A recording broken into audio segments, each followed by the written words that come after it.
partner, ang madalas na pampatahan sa mga bata ngayon, kung hindi nursery rhymes, mga gadget na daw, di ba?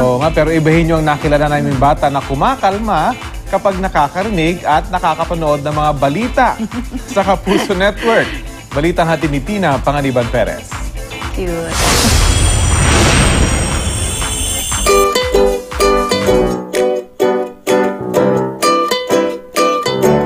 Ang 3 taong gulang na si Jeko, masayahin.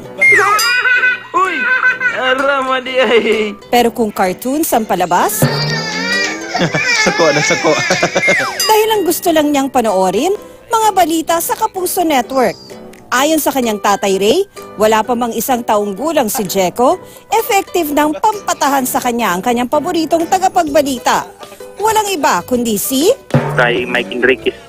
Election 2019 pa rin.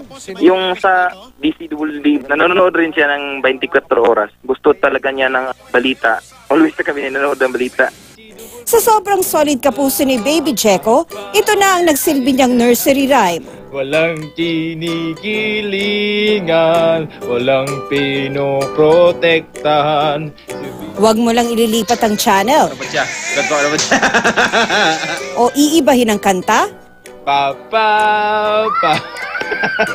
dahil hindi ka niya tatantanan. Serbisyong totoo lamang, walang iwanan. Tina Panganiban Perez, GMA News.